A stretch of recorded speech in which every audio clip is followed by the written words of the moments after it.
Buenas tardes. Les damos la bienvenida a la segunda sesión del Seminario Permanente de Bioética, en el cual abordaremos el tema de plagio académico, y para eso están con nosotros el grupo de trabajo sobre ética académica, que ahorita les vamos a hablar un poquito más de ellos. Entonces, les recordamos la dinámica. Bueno, me presento, yo soy Julieta Gómez, parte de la organización estudiantil de este seminario, y primero, pues me gustaría recordarles un poquito la dinámica o comentarles a quienes no habían acudido previamente. Primero presentamos noticias relacionadas con el tema, tardamos 5 minutos, posteriormente abrimos el espacio para un diálogo, 2 preguntas por parte del público. Siempre les pedimos que se presenten brevemente de dónde vienen, y después pasaríamos a la ponencia y finalmente a la discusión. Entonces, yo les presentaré la primera noticia.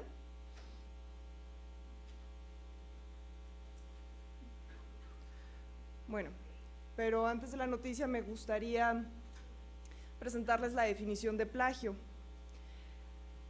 Plagio es presentar el trabajo o las ideas de otra persona como propias, con o sin su consentimiento, incorporándolo al trabajo de uno sin el reconocimiento de los autores.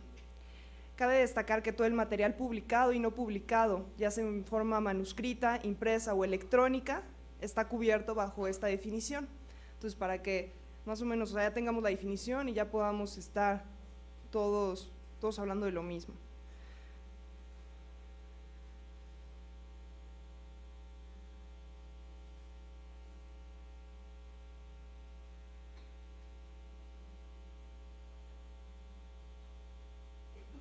Okay.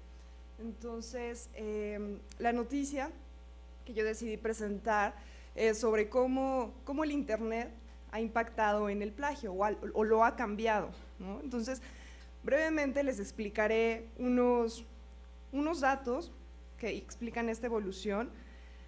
Todos sabemos que el plagio, ¿no?, este acto de tomar crédito por las creaciones de otros, ha existido desde que se creó el arte o el lenguaje. Pero, como casi todo, estamos viendo actualmente, la tecnología ha cambiado drásticamente el plagio. El impacto que ha tenido ha sido generalizado y ha alterado completamente la naturaleza del plagio, desde por qué, cómo y cuándo la gente plagia. Sin embargo, también ha cambiado la forma en que los que están luchando contra el plagio se ha mejorado. Entonces, me gustaría comentarles, no sé si algunos de ustedes sepan, el primer caso de plagio que se tiene registrado. Entonces, es de un poeta romano que vivió entre el 40 a.C. y el 104 después de Cristo. En esa época también había mucho plagio. Descubrió él que pues otros poetas recitaban sus versos, entonces, y como era un acto tan común, este poeta dijo que pues sin derecho de autor y sin ningún recurso legal, utilizó la herramienta que tenía a su disposición. ¿Cuál era? Sus palabras. Entonces escribió varios versos dirigidos a los plagiarios. Entonces después nos vamos a qué pasaba antes de que estuviera Internet, ¿no?, que tuviéramos tantas tecnologías y que ya todos tuvieran tan fácil acceso con un teléfono. Entonces, el plagio todavía requería mucho trabajo y experiencia. Uno tenía que saber dónde encontrar el trabajo para robarlo, hacer la copia y luego encontrar una audiencia para presentarlo. Entonces, pues también tenemos que antes la investigación principalmente se publicaba en revistas que solamente las teníamos impresas. Actualmente las investigaciones las tenemos en Internet, ¿no?, que es una gran ventaja, pero como todo tiene sus efectos secundarios.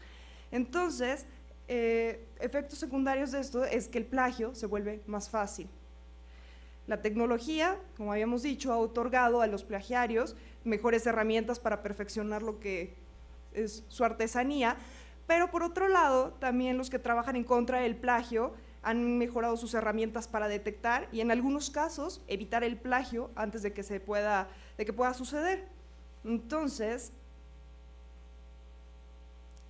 pues es Hay muchos, pero quise presentárselos. Es pues, una herramienta que funciona en segundos, ¿no? Para universidades, también para un mismo investigador, detecta hasta el autoplagio, ¿no? Entonces, tenemos que el Internet, ¿no? Por otro lado, ha dado a cualquiera que lo desee una voz en línea, en lugar de necesitar una imprenta o una audiencia para un recital de poesía, ¿no? Cualquier persona puede crear un sitio en Internet, publicar sus obras, y en el caso del plagiario, de otra persona, ¿no? Entonces, algo que también me gustaría comentar antes de platicarles un poquito más de esta herramienta es sobre el plagio accidental.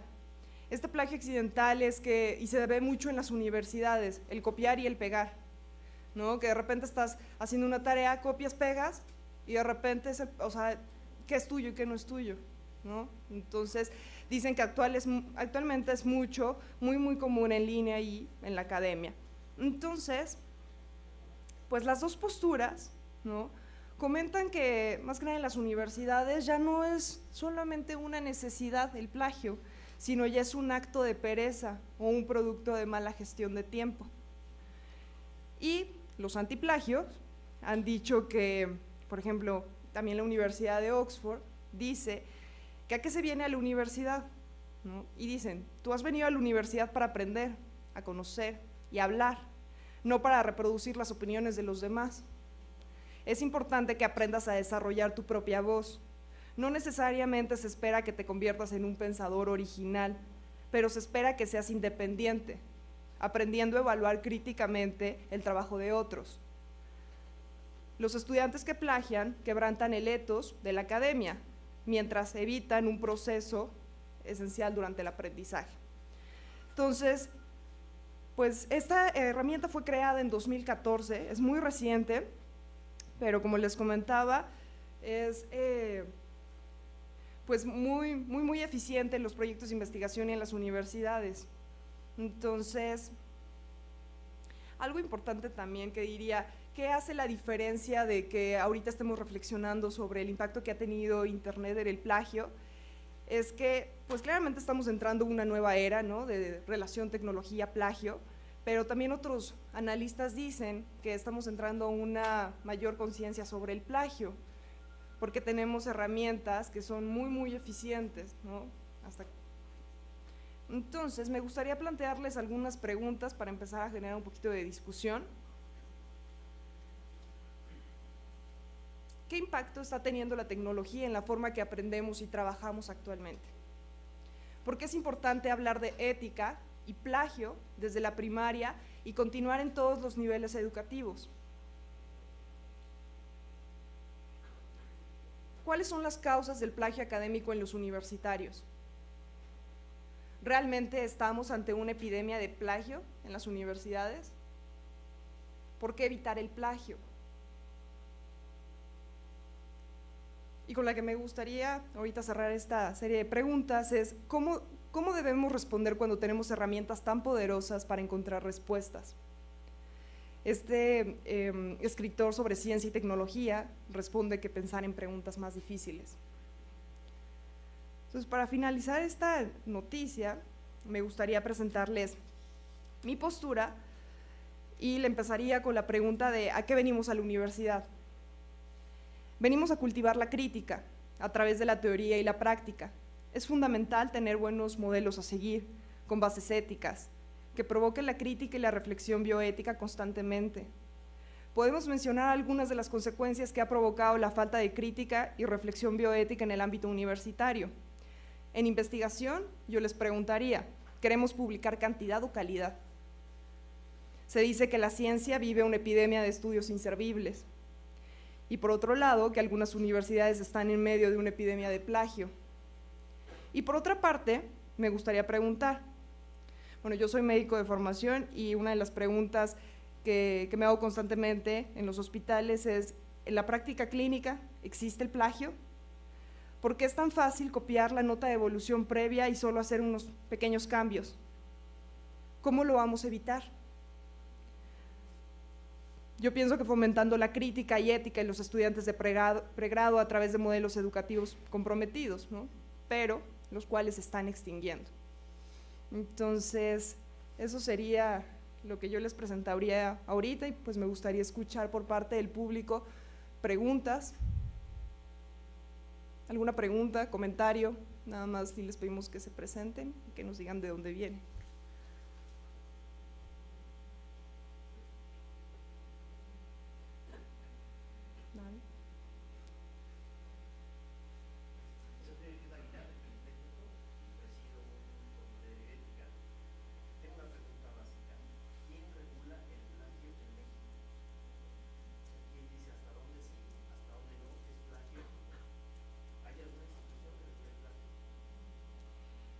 Pues, mira, ahorita yo creo que tu pregunta, para que te la contesten más ampliamente, sería con los ponentes.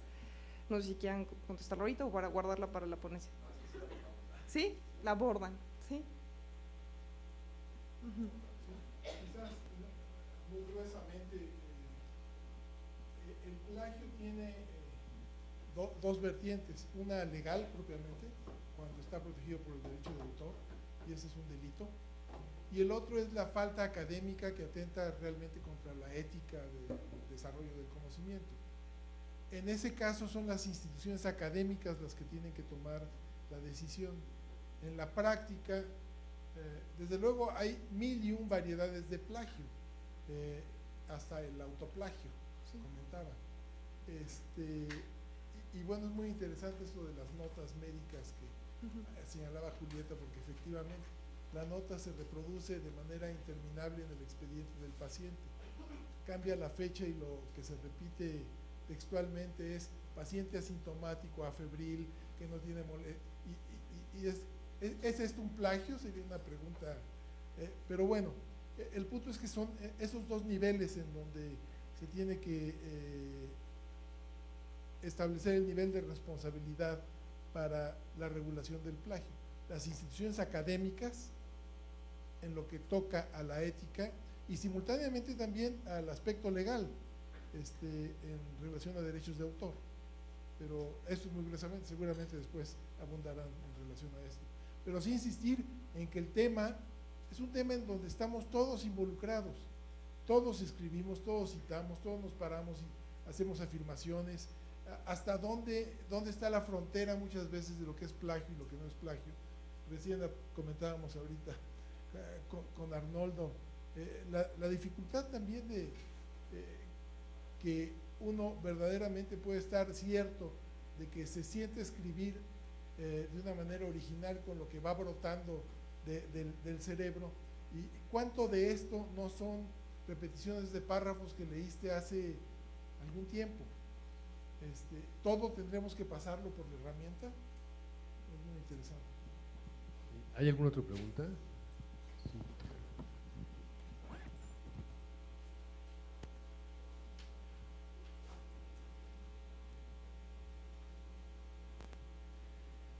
Hola, buenas tardes, soy Angélica, vengo del Centro Médico Siglo XXI, de la Unidad de Investigación.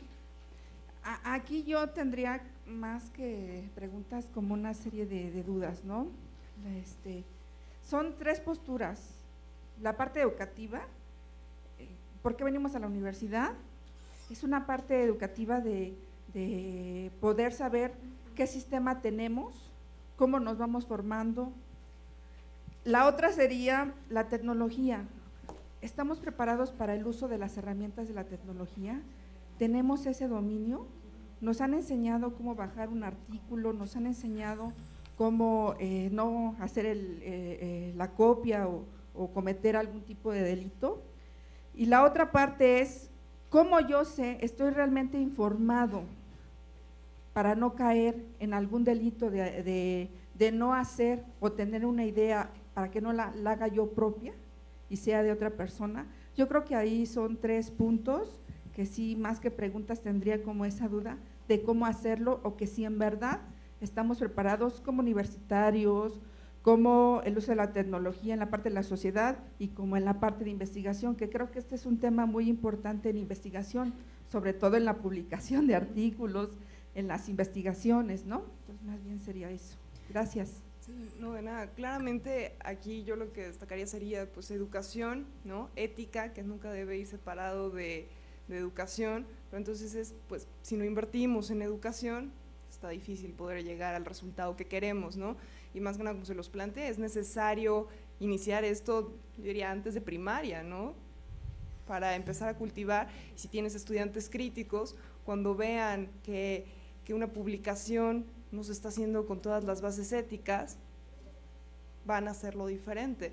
¿Cómo manejar la tecnología? Pues es eso, igual, crítica, ¿no? Tenemos tecnología por todos lados, pero es saberla usar correctamente, no que la tecnología te esté usando a ti, ¿no? Entonces, pues sí, sería eso, educación, crítica ante tecnología, y pues cultivarlo también en las universidades, ¿no? Por eso estos espacios que cultivan la crítica y la ética. Y yo un comentario, y ya con esto seguimos ya con la plática. Yo no estoy de acuerdo con lo que decía Julieta, y dijo Julieta que veníamos aquí a discutir, que en las historias clínicas haya plagio. La verdad es que no hay plagio ahí, lo que hay es flojera. Esa es la realidad. Pero es una de las causas por qué se hace plagio. Pues no sé si sea plagio, porque casi nadie reproduce las notas, muchos ponen status quo, te ponen sin pensar lo que sigue y se hace de forma automatizada. Leer los expedientes clínicos realmente es una flojera, ¿no? Esa es la verdad, porque es muy raro encontrar algo interesante. Quizás en las historias clínicas que hacía Samuel Ponce de León en nutrición sí eran buenas historias, ¿verdad? Pero ahora yo no estaría de acuerdo con eso, Julieta, y luego lo podemos discutir cuando nuestros compañeros presenten lo del plagio, pero ahí creo que es más bien cierto desdén, cierta flojera, cierta irresponsabilidad, cierta falta de interés por el paciente, o que los expedientes clínicos en realidad pues no son muy buenos casi en ninguna parte. Es muy difícil saber exactamente qué le pasó al paciente siguiendo las notas de los expedientes, sobre todo cuando alguien se muere, a veces no se sabe eso. Y bueno, si quieren, Samuel va a hacer un comentario y una última pregunta si ya quieren. Nada más un poco para no perdernos en la discusión. El problema grave es apropiarse de las ideas de otra persona volitivamente, intencionalmente, es decir, aquí hay este artículo, me gusta, quizás nadie se va a dar cuenta, lo voy a traducir al francés y lo voy a publicar en alguna revista europea. Ese es el plagio más grave, más flagrante, profesional. Hay otras cosas que pueden ser todo, no es todo o nada, hay niveles y de repente alguien puede hacer una cita y se le olvida poner las comillas con una cita, ¿verdad? No con muchos párrafos, con comillas, pero es muy importante, hay muchas variedades, 1001 formas decía, pero lo grave es cuando alguien recibe una tarea y le dicen, tienes que hacer una descripción de cuáles son los químicos que contaminan la atmósfera. Y él va a internet y en lugar de hacer un trabajo, lo que hace es un copy-paste de lo que encontró en internet y así lo presenta como su tarea firmada con su nombre. O hasta el artículo, como en algunos de los que les mandaron, en donde el revisor editorial de una gran publicación recibe un trabajo y meses después, un año después, cambia el título, cambia los autores, cambia la revista y manda el mismo trabajo a otra publicación. Esas son las situaciones flagrantes y graves y enfoquémonos un poco centralmente sobre eso. Y bueno, 3 o 4 observaciones rapidísimas. Una es que el ministro de Cultura de Alemania tuvo que dimitir porque había copiado el 30% de su tesis. Un problema segundo es que aquí el presidente, cuyo nombre no quiero ni recordar, hablo de México, copió el 30% y sigue como presidente. Habla un poco de la ética diferente entre Alemania y México.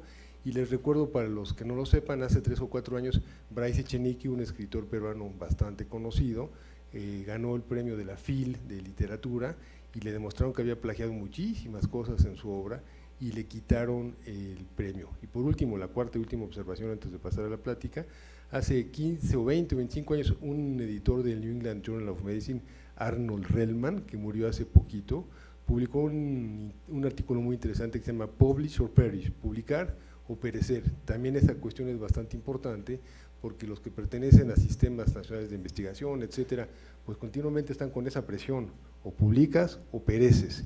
Y un poquito lo que Julia decía al principio, qué tanto de lo que se publica vale la pena, o qué tanto es realmente necesario, y qué tanto de ahí es por la presión para permanecer en algún sistema. Entonces, todo lo del plagio es realmente algo bien interesante. No sé si quieres decir algo, Julieta, rápido para concluir. No. Entonces, ¿no llegó la TIFE? No. Ya que sí llega. Bueno, la segunda noticia, si llega la TIFE, la presentamos, y si no podemos pasar a la plática.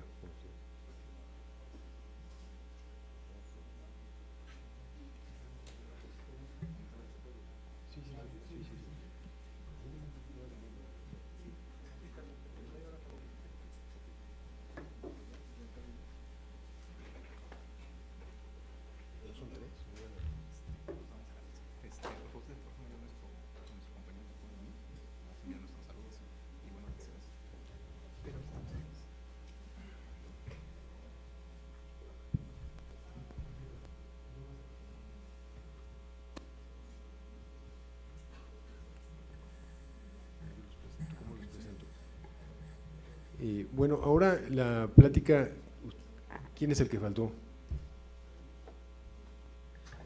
El que faltó es ¿quién? ¿Ángel?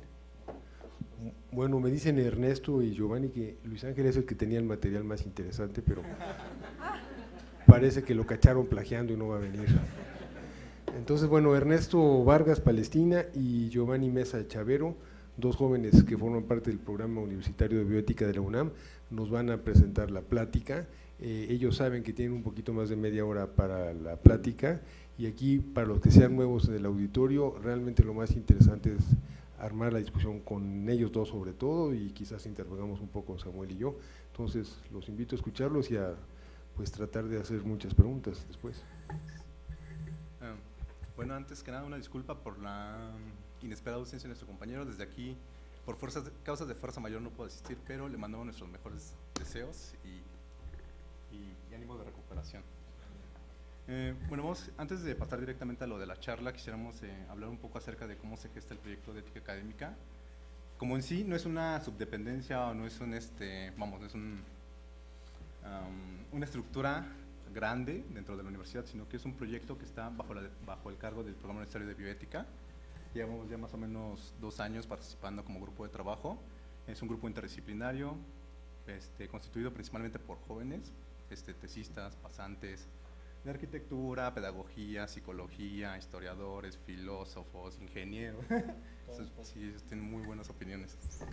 Pero lo importante es de que lo que nos motivó fue precisamente uno de estas noticias de plagio que se dio hace, bueno, como 2 años y medio. 3 años. Casi 3 años en la Facultad de Filosofía y Letras, acerca del plagio de un destacado investigador, también no vamos a mencionar su nombre, premio Universidad Nacional. Universidad Nacional, etc. O sea, la noticia trasciende a los rotativos de circulación nacional, se arma el escándalo, como siempre pasa en la mayoría de los escándalos grandes de plagio. O sea, se descubre, se arma así que los periodicazos, se hace un poco de escándalo y después empieza a calmar paulatinamente la situación. Bueno, en uno de esas se tomó una iniciativa por parte del entonces rector José Narro, que le encargó al doctor Jorge Linares Salgado, entonces director del programa universitario de bioética, que diseñara un programa para poder hacer frente a este problema que, como ya han mencionado, se convirtió en una especie de epidemia, aunque más bien habría que preguntarnos qué tan novedosa es esta epidemia, o más bien si apenas nos fuimos dando cuenta de que esta práctica era recurrente y sistemática en la universidad. Exacto. Y a partir de ese entonces hemos trabajado a través de sesiones, de charlas en distintos posgrados, en facultades, en Zacatlán, en diferentes grupos, donde lo que hemos notado que es la constante siempre es así como el testimonio vívido, o sea, personal de las experiencias que tenemos uno cada día en la formación de licenciatura, pero también nos han llegado cuestiones desde metodología, desde asesorías. En los últimos 2 años hemos visto muchos casos así, como el que platicamos hace rato, de que se le tiene que dar seguimiento, y si no se le da seguimiento se pierde dentro de los trámites burocráticos de acusaciones. Bueno, pero vamos a empezar con una parte un poco ya más conceptual, introductoria tal vez, y vamos a pasar directamente a la relación que tiene la ética con nuestra universidad. En esta charla la enfocamos principalmente acerca de lo que es la ética académica, pero pensado desde la universidad, desde los ambientes académicos universitarios. Ahora, para ello, vamos a pasar primero a una cuestión central, ¿no? O sea, cuestionarnos, preguntarnos qué es la ética académica, ¿no? Qué es acerca de lo que versa esta conversación. Y vamos a ver que la ética académica, en primero necesitamos comprender a grandes rasgos lo que es qué significa ética. Para no aburrirnos con definiciones largas y todo esto, vamos a darles dos cuestiones fundamentales de lo que es la ética. Los filósofos les gusta mucho meterse en estas cuestiones, luego tienen hasta 20 o 30 definiciones diferentes, pero nosotros vamos a concretarnos en un ámbito que es el ámbito personal. La ética tiene que ver con los valores que creemos apropiados para nuestro comportamiento. En un plano individual, las acciones que nosotros tomamos o los valores que tenemos en cuenta para llevar a cabo esas acciones se vinculan con la ética. Es el estilo del hábito, lo que nosotros estamos habituados a hacer. Esa es una acepción del término. Otro que servirá para efectos de esta práctica será el de la acepción dentro del ámbito profesional. La ética se vincula con aquellos valores que guían nuestras acciones en el lugar donde nos desempeñamos. Llámese la empresa, llámese nuestra institución, la escuela. En la vida cotidiana. En la vida cotidiana. En el lugar donde nosotros intervenimos con otras personas, con el otro, se crean también vínculos que se basan en ciertos valores. En ese sentido, la ética actúa dentro del hábitat. Entonces tenemos estos dos conceptos. Desde el hábito, que es un ámbito personal, y desde el hábitat, nuestra relación con los otros. Ahora, para meterle un poco más de relleno o de síntesis a este amplio concepto de ética, le vamos a decir que la ética es el resultado de la puesta en práctica de los valores y principios que nos orientan en la toma de decisiones, que nos permiten relacionarnos con los demás. Es decir, la ética es una práctica cotidiana que construimos a través de nuestras acciones. Por eso es importantísimo que nosotros revisemos nuestras acciones, los conceptos que nos guían continuamente, porque si no lo revisamos, estamos condenados a pensar de que lo estamos haciendo bien. Si no tenemos una retroalimentación, pues pueden ocurrir ciertos inconvenientes. Esta definición la tomamos de la doctora Juliana González Valenzuela, de un libro que se llama Introducción a Perspectivas de Bioética. Por si alguien quiere continuar la idea un poco más cerca del tema, este libro es ampliamente recomendado. Ahora, en el ámbito profesional hacemos como propios los valores que una institución o empresa determinan como favorables para un fin. Cuando se constituye una entidad, una institución, una empresa, una organización, se crean ciertos valores que van encaminados a que este grupo humano lleve a buen término sus metas. En el ámbito de nuestra universidad, la UNAM tiene un objetivo. Si no lo sabían, sí tenemos un objetivo. ¿Alguno de ustedes conoce la legislación universitaria? ¿Ha oído hablar de ella? ¿Sí, la mayoría? Perfecto. Eso es mucha ayuda para hacer oficios. La idea es de que nosotros cuando entramos a la universidad, entramos a la carrera, entramos bien emocionados y empezamos a firmar muchos papeles así. Sí, ya entra a la universidad. Entonces, en uno de esos papeles que nosotros firmamos, aceptamos llevar a cumplir con todo lo que marca la legislación universitaria. Si no lo leyeron, les hacemos la atenta invitación a que lo leen, pero también les vamos a decir a lo que nos obliga la legislación universitaria.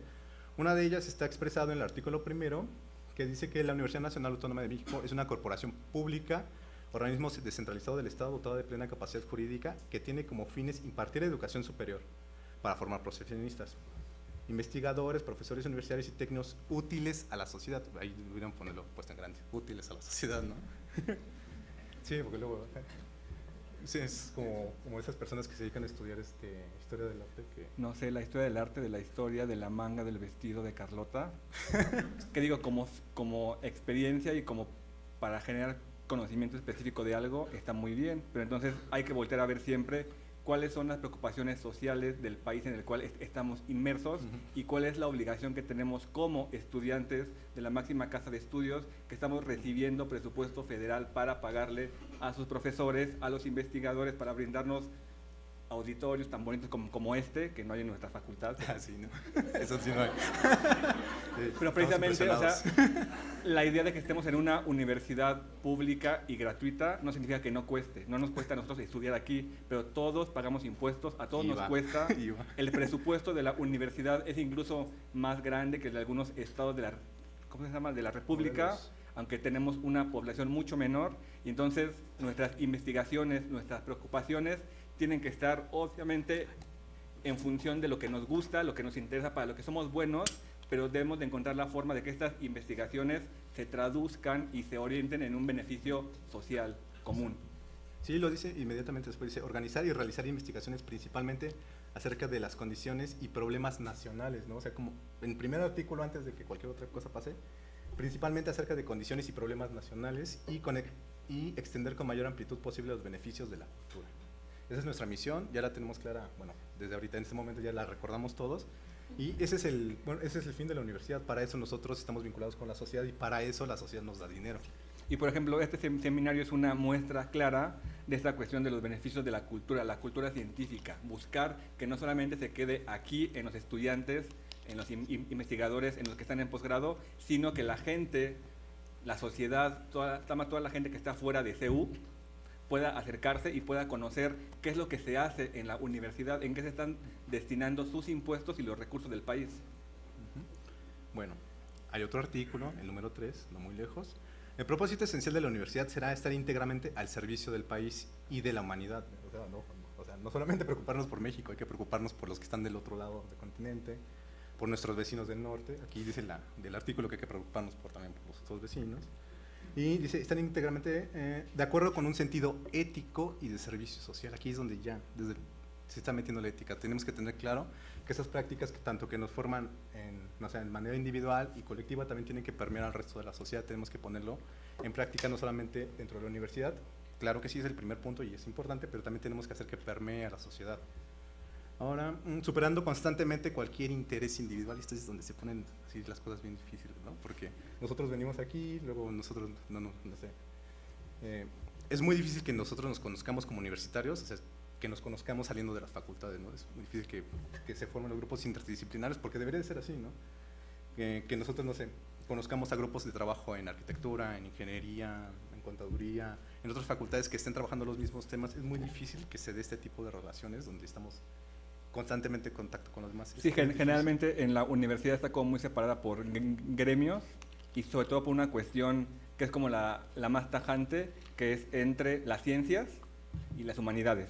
Entonces, estos espacios son precisamente muy fructíferos porque permiten que gente que está en campos supuestamente opuestos del conocimiento puedan sentarse a debatir y a discutir problemas que, como bien mencionaba el doctor, nos afectan a todos.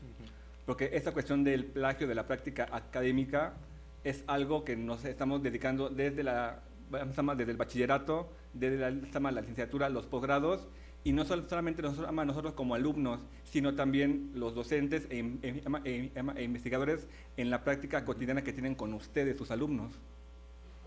Exacto. Vamos a pasar a la siguiente. Y aparte, por si no fuera poco de que está claramente señalado dentro de la legislación universitaria, no hace mucho, para ser exactos, el 1 de julio del 2015 se publicó en la Gaceta UNAM. La Gaceta UNAM, si no saben, es como nuestro diario oficial de la Federación, pero en la universidad. No solamente sirve para envolver comida, para limpiar cosas, ¿no? Sí, ahí salen las becas, salen las convocatorias. Es en esta fuente donde podemos encontrar, aunque parezca muy aburrida y muy tediosa, informaciones relevantes sobre qué ocurre en la universidad, qué se decide y a qué nos comprometemos o nos comprometimos al firmar las cuestiones de la universidad. En este caso, el Código de Ética respondió a la misma misión que le encargó el entonces rector al doctor Linares, que fue la conformación de un Código de Ética de la universidad. ¿Por qué? Porque el artículo tercero establecía que tenemos un compromiso ético, pero ¿qué se entiende por ético? O sea, había que desmenuzar un poco el concepto y al menos dejar, ¿puedes pasar a la siguiente? Sí, en acciones específicas. 12 principios en los cuales se pudiera conglomerar todas las prácticas que todos los miembros de la comunidad universitaria, entendidos todos los miembros como estudiantes, docentes, trabajadores y administrativos, están obligados a cumplir para una mejor convivencia. Este caso es la convivencia pacífica y respeto a la diversidad cultural, étnica y personal. Clarísimo. La igualdad, la libertad de pensamiento y de expresión, el respeto y la tolerancia entre todos los miembros, laicidad en las actividades universitarias, y este que es como fundamental, que es el que casi toda la presentación gira en torno a este punto, que es la integridad y la honestidad académicas. Y tenemos hoy otros más. El reconocimiento y la protección de la autoría intelectual. Este punto lo vamos a explicar un poquito más adelante. La responsabilidad social y ambiental en el quehacer universitario. La objetividad, honestidad e imparcialidad en las evaluaciones académicas. Es decir, sus profesores, todos aquellos que los van a evaluar durante su vida formativa, están obligados a que sus evaluaciones sean objetivas, honestas e imparciales. Sí, no es que nos tuviera mala fe, ¿no? Sí, sí, no, le agarro contra mí. No, sí está obligado ya a partir del 1 de julio de 2015 a ser imparcial. Bueno, estaba obligado antes, ¿no? Pero ya está más claro. Y si no pasa, ustedes como alumnos, como afectados, tienen la responsabilidad También. y tienen los canales institucionales para hacer valerlo. Cuidado, uso honesto y responsable del patrimonio universitario. Transparencia en el uso de la información y de los recursos públicos de la universidad. Y la privacidad y protección de la información personal. No queremos que pase como estas noticias que luego se filtran, de que toda la base de datos del INE está puesta en venta en eBay. Nos cuentan todos nuestros datos como universitarios están resguardados y es deber de la universidad protegerlos.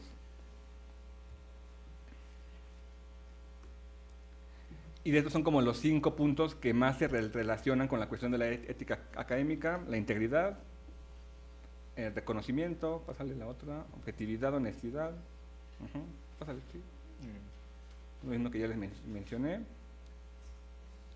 Ahora, ¿en qué consiste la integridad y la honestidad académica? Todo esto gira en torno a la cuestión de los trabajos y todas nuestras prácticas como estudiantes. Este es el fundamental y es como mencionaba el doctor, es algo muy sencillo y es citar las fuentes de las ideas en los trabajos escritos o en charlas como estas. No sustraer o tomar la información generada por otros o por sí mismos sin señalar la cita correspondiente. Sí hay veces que uno cuando está muy concentrado en sus trabajos se le pueden ir unas comillas, ¿no? O una cita o una nota. Pero una cosa es que se te vaya 1 o 2 notas y otra cosa es que casualmente 15 cuartillas de tu artículo sean las mismas de alguien más.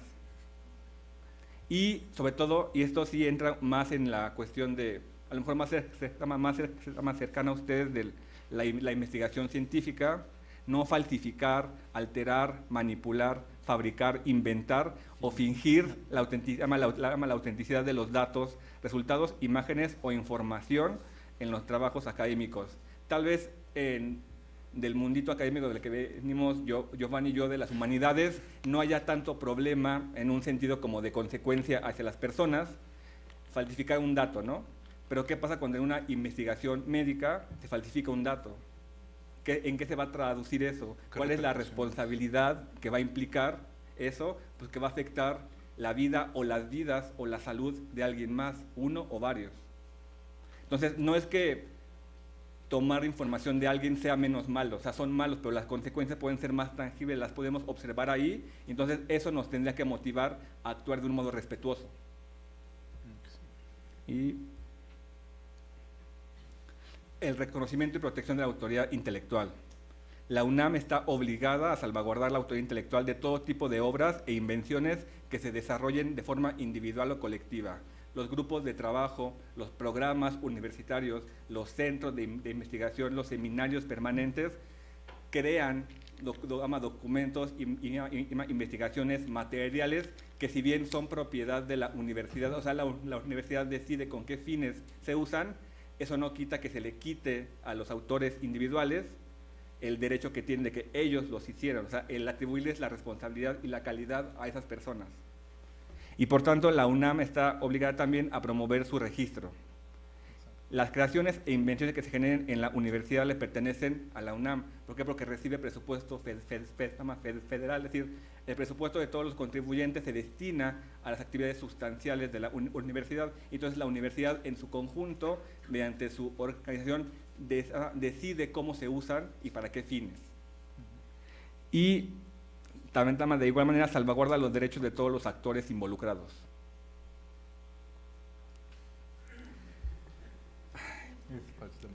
Ahora, Como faltó nuestro compañero Ángel, generalmente son 3 módulos los que damos. El primero lo da Ángel, el segundo lo doy yo, el tercero lo da Giovanni. En esta ocasión va a ser un poquito más mezclado. Pero una parte fundamental que queremos transmitirle, sobre todo a los estudiantes, son estas 2 figuras centrales que a lo mejor nos pueden ayudar a entender por qué se da esta cuestión del plagio en la universidad y en los ámbitos, sobre todo, educativos. Y tiene que ver con esos conceptos del autor y la obra. Por ejemplo, en este caso estamos usando la imagen de la portada de un libro que se llama Los Simpson y la filosofía. Sí, sí existe ese libro. Sí, sí existe. Y las primeras veces que intentamos dar esta charla, nos hicieron notar que estábamos usando la imagen sin poner la referencia. O sea, no la plagiamos. Entonces, es importante que en cualquier presentación que usen, como mencionaba Julieta al principio, no importa si es una presentación para aquí, aunque sea de 2 minutos, hay que reconocer de dónde uno sustrajo la información o la imagen. ¿Por qué? Porque la imagen la hizo alguien más, le tomó tiempo hacerla, le pagaron por hacerla. Entonces, lo justo es reconocérselo. Ahora, el autor y la obra son conceptos vigentes en la investigación. Todo el tiempo estamos sometidos a ellos, todo el tiempo los usamos. Pásame el siguiente, por favor. Y estas son nada más como 2 nociones muy sencillas para dar como un marco general. Autor es toda aquella persona o grupo de personas que ha creado una obra de cualquier tipo, científica, literaria, artística o comercial. Puede ser una novela, puede ser un ensayo, puede ser un grupo de científicos que generan una patente, pero ellos son los autores. Y por otro lado está la cuestión de la obra, que es toda aquella creación de un autor individual o colectivo y que puede ser plasmada en algún soporte. Es decir, esta presentación es una obra. Si le diéramos el material de la presentación por escrito, es una obra. El audio de esta charla es una obra. No importa el soporte, siempre y cuando esté fijado, aunque sea a mano, ya es producto del esfuerzo y del trabajo de alguien más. Pasa a la siguiente, por favor. Ahora, el autor como productor, tal vez si nosotros nos podemos asumir desde el principio como productores, podemos valorar más porque es importante reconocer y actuar de forma ética en los trabajos. Muchas veces pensamos que la obra es nada más como la versión final que vemos, ¿no? Un libro, una película, un medicamento. Pero se nos olvida, o a lo mejor no somos conscientes de todo lo que hay detrás de ese esfuerzo. En ese caso, desde que al individuo o al colectivo se le ocurrió decir, bueno, vamos a trabajar en esto. Entonces, ¿qué está involucrado en este proceso? La planeación, es decir, pensar cómo van a estructurar el trabajo, la investigación, la obra. El tiempo invertido, pero no únicamente el tiempo de las personas que están trabajando en el proyecto, sino el tiempo de todos los involucrados. Por ejemplo, ustedes cuando hacen un trabajo final, pues van a la biblioteca, gastan tiempo en ir, en comprar el libro, en ver si está, si no, si lo bajo de internet, si saco copias, bla, bla, bla. Todo el tiempo que tardan en leerlo, en ficharlo, en entenderlo, en darse de topes por no saber cómo escribirlo, bla, bla, bla. Todo el trabajo invertido, la lectura que hacen una vez que lo entregan a sus profesores o a un comité que va a evaluarlo, a esas personas les pagan por leer sus trabajos. Entonces, hay que también tomar en cuenta el esfuerzo que están haciendo ellos por hacerlo, el dictamen, la revisión, en este caso si se los regresan con correcciones, volver a reestructurar, volver a platicar, y la corrección. Entonces, la obra no es nada más el producto final, sino toda la suma de todos los momentos y acciones previas para poder crearlo. Pasa a la siguiente, por favor. Ahora, una cuestión fundamental, sobre todo en los trabajos escritos, tiene que ver con las referencias, las citas y las notas al pie. Es algo fundamental y no sé ustedes, pero yo al menos si leo un artículo de una revista especializada y el artículo no tiene citas o referencias, a mí no me da mucha confianza poder utilizarlo para sustentar algo. Entonces, es una de las características de los actuales trabajos y es brindar la referencia. No es nada más por tener la cortesía, es por reconocer al otro, pero tienen otro tipo de funciones este uso de las referencias, que puede ser la cita, puede ser una nota al pie o puede ser un parafraseo. El chiste es reconocerle a esa persona o institución o colectivo su obra. No, antes de eso. Al menos en el campo de las humanidades, la primera vez que se utilizó lo que ahora conocemos como notas al pie, o en el caso de APA con los paréntesis, en su forma moderna, las notas al pie, fue en 1776, cuando el historiador Edward Gibbon publicó su libro Decadencia y caída del Imperio Romano. Voy a pasar a la siguiente. En esta imagen lo que se muestra es un facsímil, no es la obra de 1776, pero es una edición que la copia íntegramente, y lo que podemos observar es que ya el libro aparece en el formato que nosotros estamos acostumbrados a ver, un corpus de texto y abajo una nota al pie que hace referencia a las obras que se está consultando. Voy a pasar a la siguiente.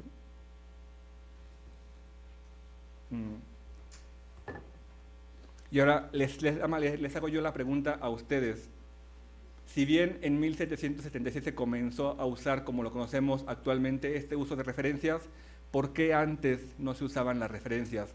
¿Por qué ustedes creen que desde que se inventó la imprenta y se comenzaron a editar libros hasta finales del siglo XVIII no se ocupaban las citas como nosotros las ocupamos actualmente? ¿Alguna idea? Sí, ya.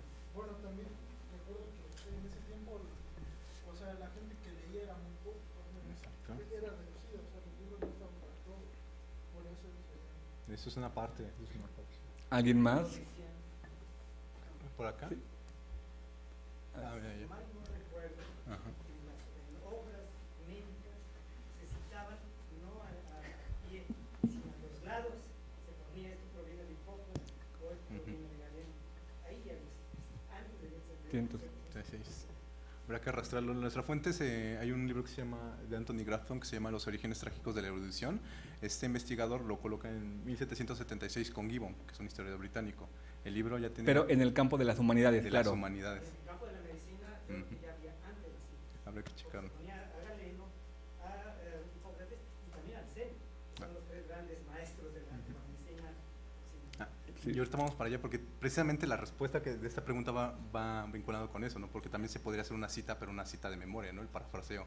O como decía Aristóteles, tal, que se llama la referencia parafraseada. Eso también es una especie de reconocimiento a la calidad de un autor. Pero vamos a pasar a la respuesta. Bueno, el comentario acerca de esta, o la reflexión que se hace acerca de esta pregunta es que... ¿Por qué no se usaban las citas antes? Lo que menciona el compañero tiene mucha razón. Nosotros estamos ya acostumbrados a pensar en este contexto actual de una educación de masas, donde miles o millones de estudiantes en el mundo asisten y se pueden educar en los múltiples niveles. Y estamos ya también acostumbrados a una cultura masiva de la lectura y de las obras en formato físico o digital. Pero en el siglo XVIII, en el siglo XVII o desde antes, las comunidades académicas, por llamarle de algún modo, eran una élite todavía más pequeña que la actual. Entonces, cuando los autores escribían, por ejemplo, no se estaban dirigiendo al público como ustedes o como nosotros. No había una idea de la divulgación o de la difusión. Hablaba un erudito con otro erudito, por eso le hablaban a sus pares. Y entonces, obviamente, si el autor ponía, como dice Avicena, o sea, el otro lector, que era otro médico, ya sabía a qué se refería. No era necesario poner a lo mejor la página, porque no existen las páginas. Y aparte, por lo menos se conoce. Y la otra es la de que con Gibbon las notas y referencias servían tanto como para fines eruditos como polémicos. Así, todos los ataques, los chismes, todas las críticas que se hacían en ese momento estaban concentradas dentro del corpus, como para distraer un poco de la línea o de la continuidad de la lectura, abajo, bueno, tú conoces mejor que yo la obra de La caída y decadencia del Imperio Sí. Romano. Sí, o sea, por ejemplo, nosotros estamos ya acostumbrados a poner esta idea la extraje de tal, esta idea de tal, o véase la gráfica de tal, véase el estudio de tal. O sea, uno está reconociendo la obra de alguien más, pero esa no es únicamente la función de las citas y las referencias. ¿Por qué? Porque los trabajos académicos no se busca que sean un compendio de citas o de referencias. Los trabajos buscan proponer algo, buscan resolver algo, aportar una explicación novedosa o una forma distinta de ver las cosas. Por tanto, la referencia es poner, bueno, esta información o este argumento lo extraje de tal, pero mi postura frente a esto es tal. O sea, no es nada más poner el compilado de notas, sino tomar postura, criticarlas y poder trazar, por ejemplo, para ustedes los lectores, una ruta crítica. Cuando ustedes revisan la bibliografía de un autor, pueden darse cuenta de qué tradición proviene, a quién está usando, cuál es su postura política, qué está defendiendo, a quién está leyendo y qué está respondiendo. Entonces, a ustedes les permite trazar el mapa, por llamarlo de algún modo, que él pudo recorrer para llegar a esas conclusiones. Sí, también hay quienes todavía se plagian hasta las citas en las tesis.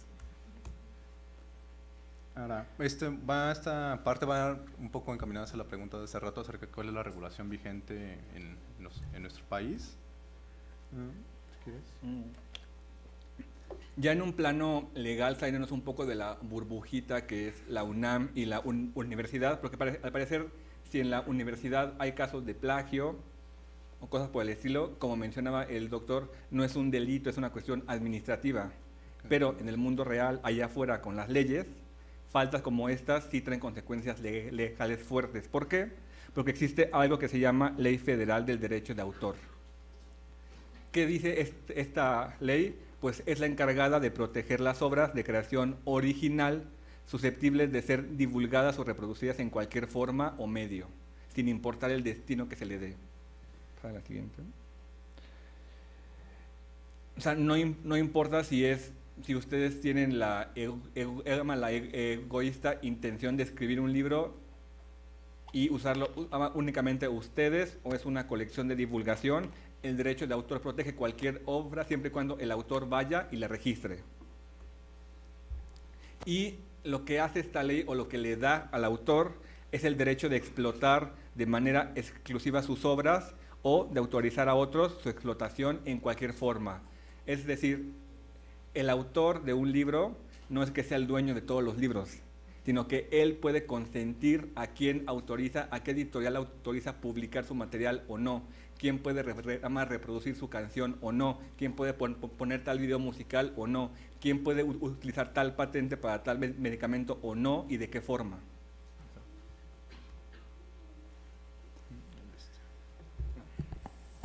Y aquí nada más lo que me gustaría como separar, porque es una cuestión que es confusa incluso para gente de la Facultad de Filosofía, que son los tipos de propiedad intelectual que hay. En este caso, únicamente distinguimos dos: las patentes, que son los trabajos inventivos, incluidos los procesos y la producción. Y por otro lado, los derechos de autor, que es los que están encargados de proteger toda expresión no utilitaria, entre comillas, una vez que se reduce a un medio fijo. Y las patentes y el derecho de autor son una creación de los estados modernos, en el sentido de poder proteger los derechos del autor, y como mencionaba el doctor Samuel la sesión pasada, para poder hacer que los que están encargados de la investigación puedan recuperar la inversión. Ya es debatible en otros aspectos qué tan ético o no pueden ser cierto tipo de patentes o cierto tipo de leyes, pero legalmente la función que tiene es proteger al autor, es decir, darle una recompensa por todo el esfuerzo que hizo, pueda ser físico, temporal o financiero, y promover al mismo tiempo que otras personas lo puedan seguir haciendo. Ana, ¿te deja tantito? Okay. Si alguno de ustedes leyó alguna de las lecturas que se le mandaron, esta información viene contenida en el libro Ética de la Investigación, Integridad Científica, editado por la Conbioética en 2015. Es la cuestión del código. Ahora, nosotros como universitarios estamos obligados, sí, obligados, aunque lo precedente es que lo hiciéramos de manera voluntaria, a cumplir las normas que establece el Código de Ética, la integridad, el reconocimiento y la obligación de respetar la autoría. Pero ¿qué ocurre cuando no respetamos eso? ¿Alguien sabe? ¿Qué pasa cuando cuando en nuestra práctica cotidiana las acciones no responden a estos criterios de la ética? Eso. Así, plagio en rojo sangre, grande. Plagio, así. A la siguiente. Y como bien mencionaban, el plagio ya es una cuestión tan recurrente, tan común en todos los ámbitos, que se ha convertido en un problema, no solamente un problema universitario, un problema educativo, sino un problema social. Y entonces, para poder investigarlo como problema, pues hay distintas instancias e instituciones o grupos a nivel nacional e internacional que han buscado al menos desarrollar una tipología de cuántos tipos de plagio hay o puede haber. Hay algunas enumeraciones tan largas que pueden mostrar más de 100. Muchas veces es un poco complicado establecer las diferencias entre una y otra. Entonces nosotros lo que les traemos son como las 6 formas más comunes, las más recurrentes, y que incluso todos en algún momento de nuestra formación universitaria, seguramente lo aceptemos o no, hemos incurrido en ellas, por omisión, por desconocimiento o la peor, sabiéndolo. Entonces, la primera y la más conocida es la clonación. Creo que es bastante obvia, copiar enteramente texto o párrafos completos. Los ejemplos más comunes es tomar un artículo o un capítulo de un libro en un idioma o en otro, traducirlo y mandarlo a otro lado. ¿Qué es lo que decía Eco, ¿no? En su libro Cómo hacer una tesis? Decía que si tienes nada más 6 meses para hacer tu tesis, pues si sabes otro idioma, pues plagiate otra tesis de otro idioma, escribe en el tuyo y preséntala. No es no es que los estemos incitando a hacer eso. Ajá, pero es un consejo que les daba en su libro, lo pueden buscar. Pero también es para atestiguar que el copiar y pegar el Ctrl-C, Ctrl-V no es solamente que haya estado con la nueva tecnología, ¿no? Antes pues se plagiaba de manera artesanal, con una máquina de escribir, uno iba al fichero, se plegaba con el fichero para encontrar el libro, llegaba y ponía sus citas a mano. Eso debió haber sido muy difícil. Y en cambio, ahora parafraseando y tergiversando mucho a Walter Benjamin, estamos en el plagio en la época de su reproductibilidad técnica. Ctrl-C, Ctrl-V. La segunda, copiar y pegar. Ese mismo. Es muy similar, pero es insertar en un texto propio fragmentos de otro autor sin la referencia correspondiente. Aquí al menos hay un esfuerzo de parte del autor de escribir una parte del texto, pero le añade cachitos de otro.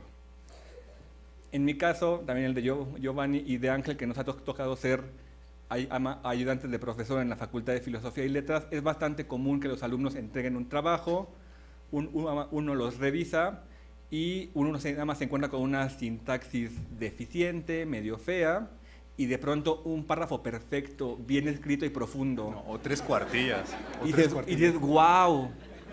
Pero el siguiente sí sigue estando mal escrito, con falta de ortografía. Entonces uno se da cuenta. No lo hagan, sus profesores se dan cuenta. Muchas veces son benevolentes y dicen, bueno, se la paso. Pero el chiste es que sepan que eso que hacen no es ético. La tercera, el remix o ensalada, que es como variación del anterior, es componer un texto con fragmentos copiados de varios autores y la referencia, es decir, un cachito de este, un cachito del otro, un cachito de aquel. Y entonces no importa que el párrafo que un párrafo hable sobre medicina y el otro sobre física, le cambio el sustantivo y los meto. El cuarto es más conocido como autoplagio, el reciclado. Cuando un autor presenta un trabajo ya publicado y lo presenta como nuevo sin modificarlo y sin advertirle al lector. Esto pasa mucho en congresos, en coloquios, donde hay alumnos, docentes o investigadores que han publicado o han presentado 15 veces el mismo texto, nada más cambiándole el título o añadiéndole un párrafo nuevo. o a lo mejor ustedes lo han hecho cuando reciclan un trabajo para 2 materias. Sí.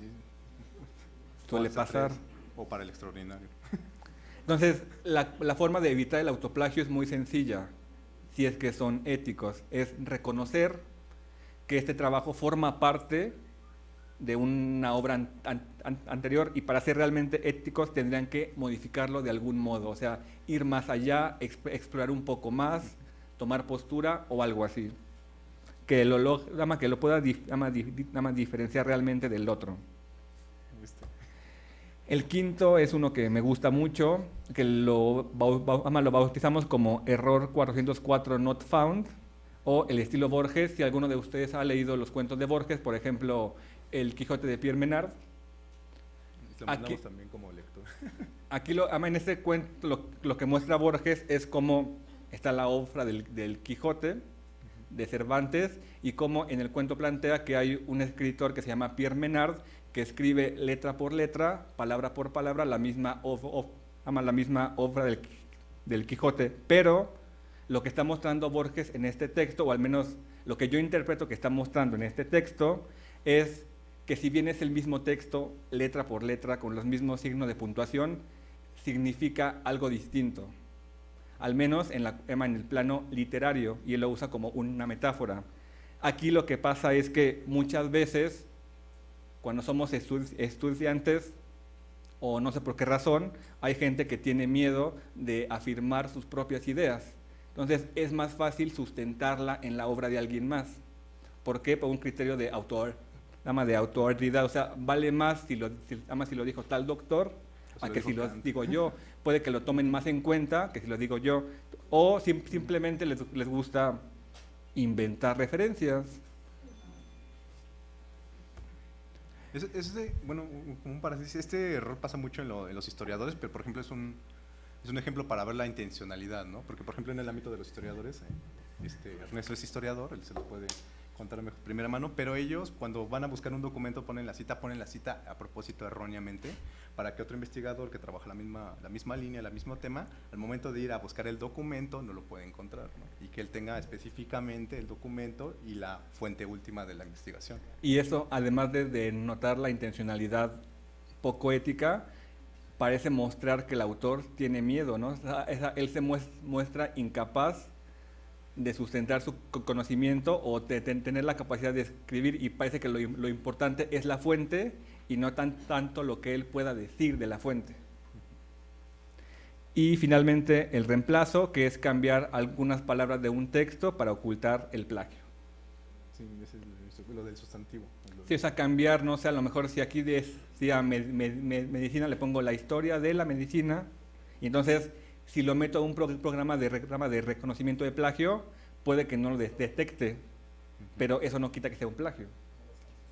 Exacto. Sí, este ya es un tipo de plagio ya profesional, de personas que se dedican específicamente a esto y pueden burlar la seguridad de ciertos programas para para encontrar plagio. O sea, son nuevos, pero no son totalmente confiables. Muchos de ellos todavía son falibles.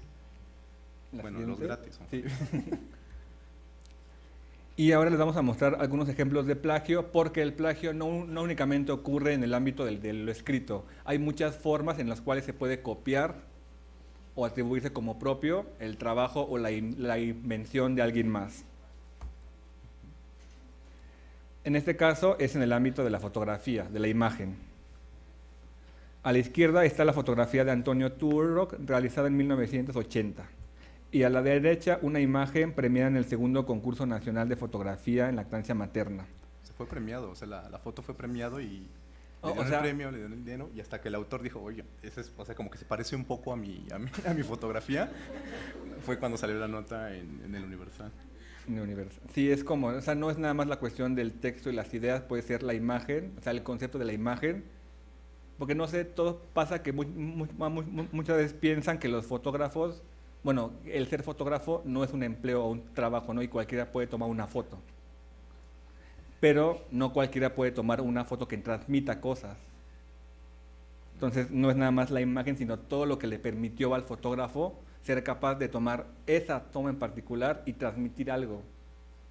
Lo que podemos llamar como el concepto de la foto o del diseño. El plagio también se da en el diseño. En la parte de arriba observamos a Dieter Rams, diseñador de Brown, de 1960 más o menos, y abajo está el diseñador de Apple.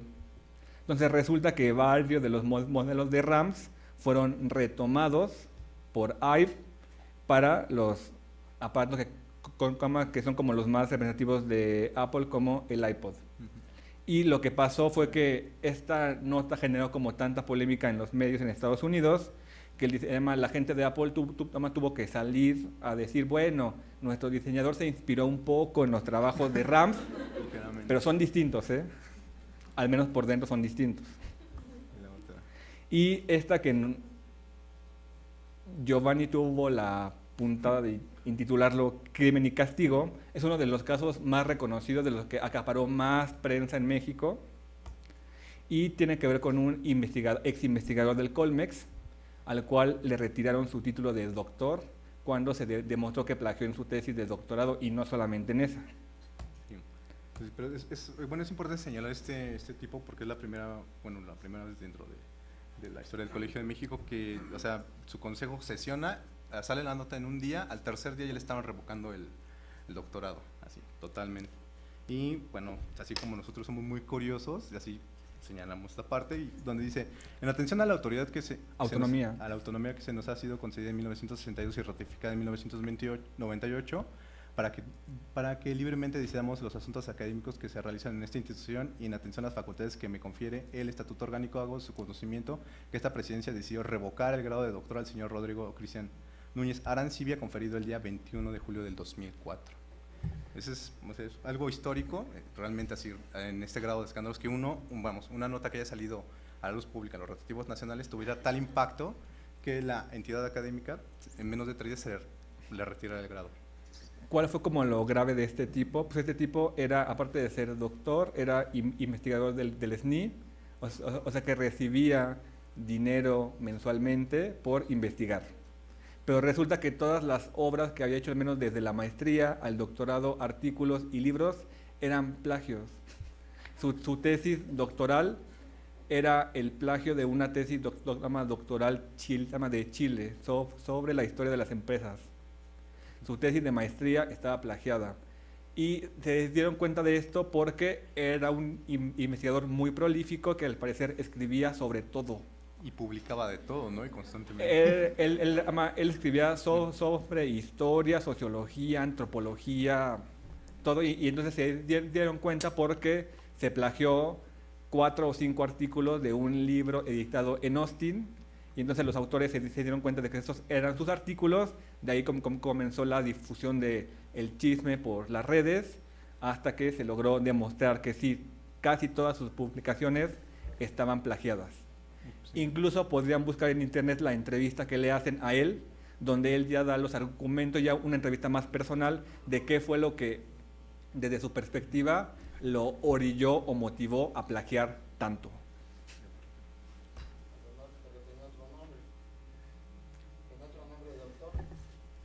¿Cómo? No, o sea, es Cristian Núñez Arancibia.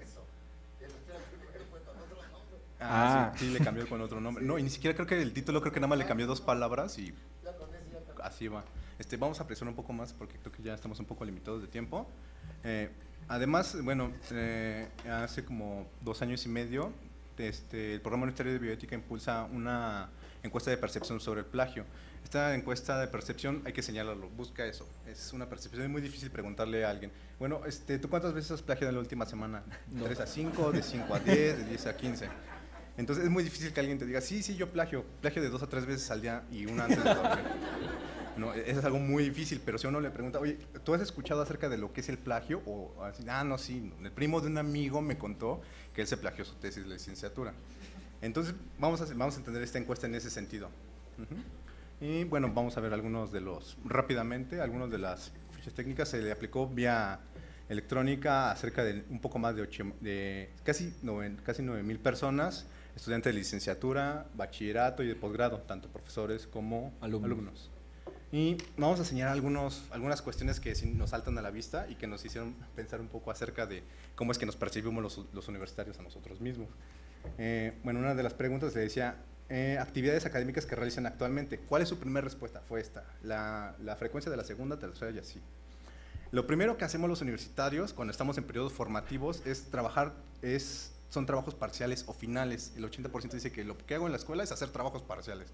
Yo trabajo todo el semestre para los trabajos, para entregar un reporte, un ensayo para que me califiquen. Ahora, eso es lo que más hacen, los periodos formativos es lo que más se hace. Cuando se le pregunta a los profesores, bueno, ¿usted en dónde ha notado más el plagio? Ay, bueno, todavía no carga. Así.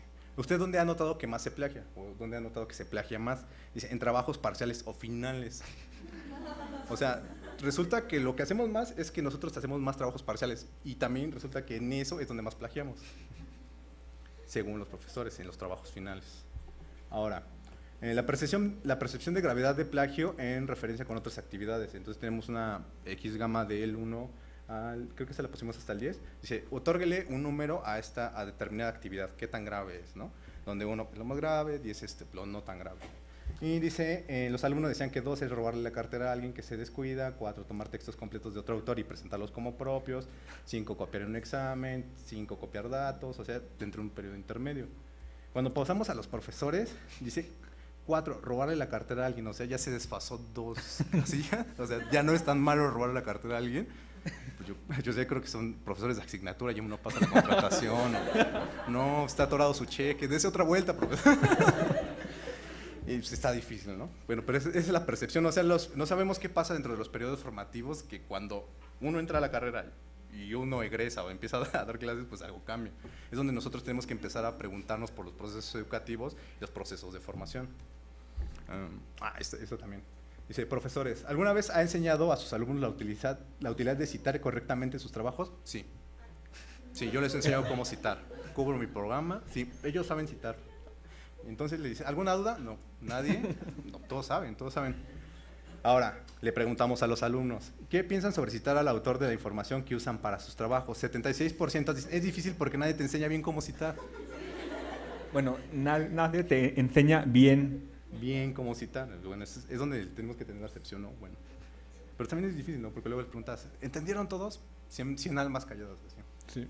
Sí, sí entendimos. Exacto, casi todos así.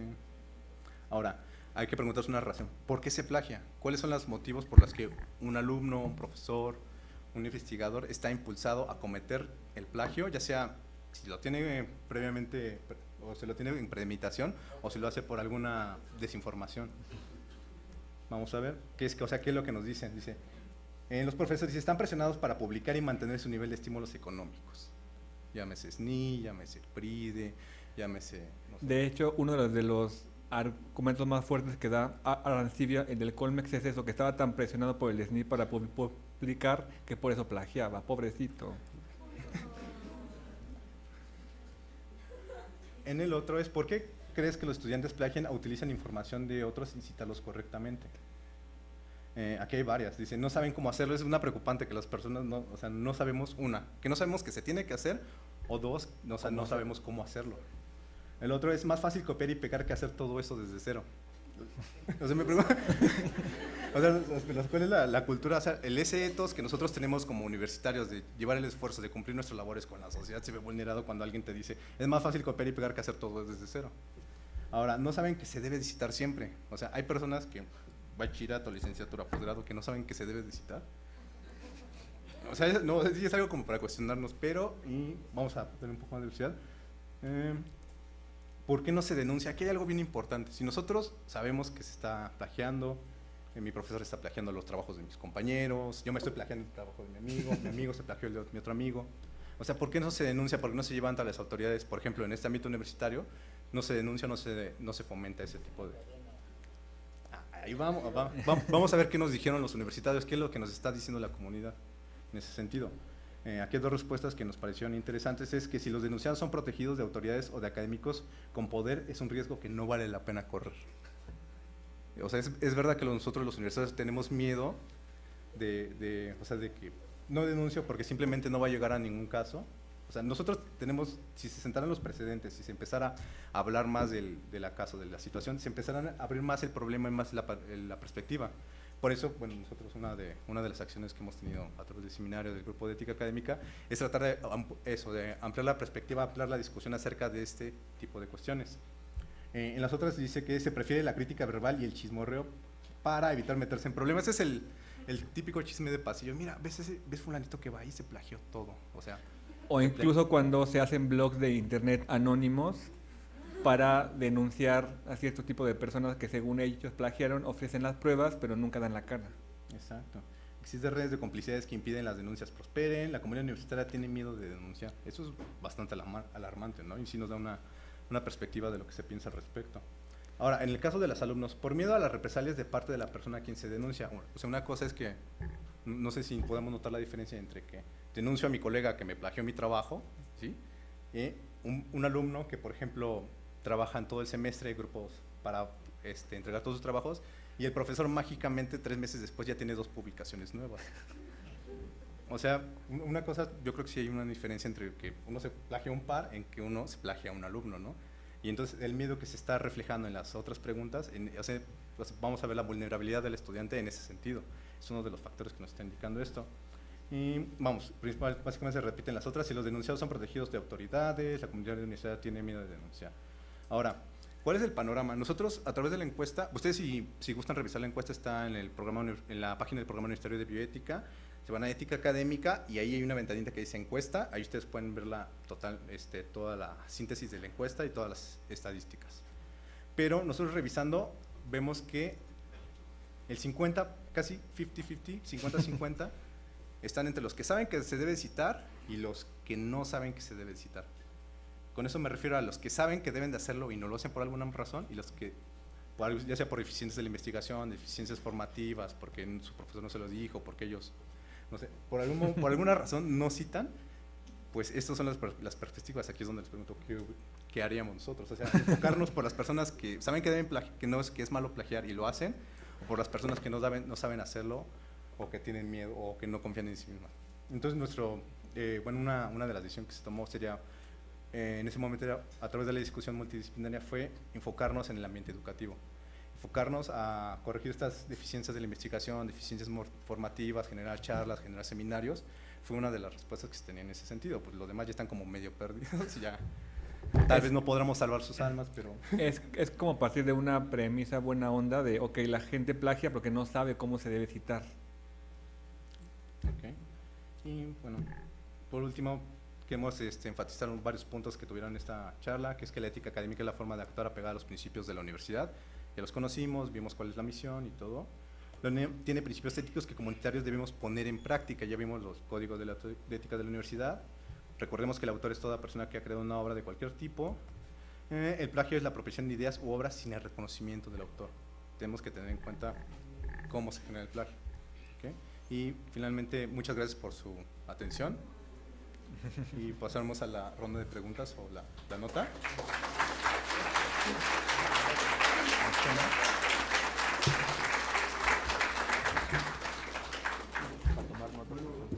Ahora les digo cómo sigue la dinámica.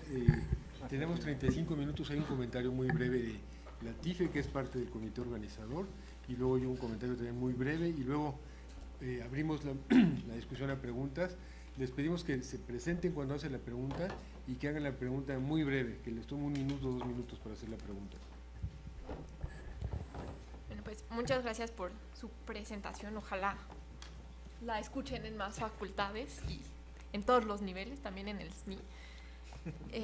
Bueno, pues creo que como todo el plagio es pues fruto de un problema que siempre comentamos en las sesiones, que es la corrupción que hay en el país, ¿no? Desde, pues por cómo se designan, ellos ya lo mencionaron, a los profesores y a los directivos y a la gente que está a cargo, pues justo de evaluar los trabajos y desde que somos estudiantes, ¿no? Entonces, justamente, o sea, si tienes un profesor que a veces ni se para a dar clase, o que sí se para, pero justo tiene ayudantes que están leyendo los trabajos por él, o que están ahí nada más palomeando, o llevan que… el 25 por su cheque, el 25 llevan por el cheque nada más. Yo no sabía qué día cobraban, pero bueno, llegan el 25 por su cheque. O sea, 25. Y bueno, entonces tú como estudiante, claramente, digo, es la cuestión, el asunto es autodidacta, ¿no? Y tú te tienes que preocupar por formarte mejor, pero pues si estás entregando trabajos y nunca tienes esta retroalimentación de, oye, escribes muy mal, ¿y de dónde salió este párrafo, no? Oye, ¿y dónde lo citaste? Y tus comillas, y se cita así y asado, pues entonces pues va a llegar esa persona, va a llegar a titularse, a hacer su tesis de licenciatura, de maestría, de doctorado, y pues con el mismo método siempre. Y bueno, y por otra parte ellos también lo mencionaron un poco, que dicen, bueno, es que ya que eres investigador no tengo tiempo, o tal cosa, y entonces sí tengo que publicar, y estoy con esta prisa de publicar y publicar y publicar y publicar, porque pues me pagan a mí por mi trabajo escrito, y entonces pues saco de donde encuentro. Pero bueno, también grandes personajes, o sea, que conocemos: Martin Luther King, Goethe, Marx, Johnny Cash, Led Zeppelin, o sea, T.S. Eliot, todos ellos en algún momento han sido acusados por plagiar algo en sus carreras, ya sea un cachito de su tesis, ya sea una canción, algo. Y no por eso los condenamos con el yugo del ya, ¿no? O sea, te voy a correr y no sirves para nada, sino que han sido como momentos en sus carreras y aún así eso no les ha impedido ser grandes figuras históricas, ¿no? Y entonces aquí, o sea, me queda como esta duda. Hay personas que tal vez, bueno, si te van a pagar por escribir, pues tienes que hacerlo bien, ¿no? Pero si tu trabajo, igual y si en tu currículum cuenta esta parte como de publicaciones, pero realmente tu trabajo consiste en otras cosas, no sé, eres algo más administrativo o algo así, eres director de alguna universidad y estás haciendo tu trabajo bien, o sea, de verdad le has hecho un bien a la universidad y encuentran que plagiaste algo, generalmente como que la reacción de todos es córranlo. Pero si está haciendo el trabajo bien, o sea, ¿se vale ser como tan estrictos? O sea, ¿cuál es la forma como de castigar esto, ¿no? O sea, decir, si esta es una persona que ha hecho su trabajo bien, pues sí, encontramos una mancha negra en su historial, pero tenemos que ser como tan duros así de adiós, que se vaya, digo, Peña Nieto sí, adiós, que se vaya, pero las personas que hacen bien su trabajo, o sea, como aprender a como calcular y medir qué tanto vale algo en un currículum. Y nada más cierro con justo una frase de T.S. Eliot que dice: los poetas inmaduros imitan, los maduros roban, los malos deshacen lo que toman y los buenos hacen algo mejor o al menos diferente de lo que tomaron. Bueno, a mí me pareció muy buena la presentación de Ernesto y de Giovanni, y entró aquí en el seminario de bioética el tema del plagio, porque estamos suponiendo que toda la creatividad de lo que sea, hablaron ellos desde el punto de vista sobre todo de la filosofía, que es de donde ustedes provienen, pero estamos pensando que todo tipo de actividad que tenga algo que ver con la creación, ya sea literatura, ya sea cualquier tipo de arte, poesía o incluso danza o música, pues tiene que ver con cierta pureza por el simple hecho de que estamos hablando de creatividad. Y en las ciencias duras, la medicina no es una ciencia dura, pero es una ciencia que requiere una serie de comprobaciones científicas para llegar a donde se debe de llegar, pues quisiéramos asumir que todo lo que se escribe tiene que ver, o todo lo que se compone tiene que ver con cierta línea ética, y lamentablemente, bueno, parece que en ocasiones no es así, pero claro que tenemos también que saber, no sé, eso ustedes luego lo comentarán, si es cierto o no es cierto eso de que no hay nada nuevo bajo el sol. Es una pregunta. Estamos parados en los de gigantes, ¿no? La frase de eso de Benjamin, ¿no? Estamos parados en los de gigantes. Estamos parados en sombras de gigantes. Entonces, el sentido es que ahora que estamos tratando de discutir un poquito y que estamos tratando de traer unos temas diferentes al seminario, bueno, el vínculo entre crear y apostar, a decir yo lo hice, yo llegué a la ciencia por esta razón, yo descubrí X molécula en medicina o compuse determinada canción, bueno, queremos suponer que detrás de todo esto hay una razón ética y que está sustentado por alguna cuestión ética. Pero bueno, eso lo vamos a seguir discutiendo, y entonces les pido al público que quieran preguntar, que levanten la mano y les van a pasar el micrófono. Nada más les recuerdo que se presenten y que la pregunta sea muy breve. Ustedes contestan todo.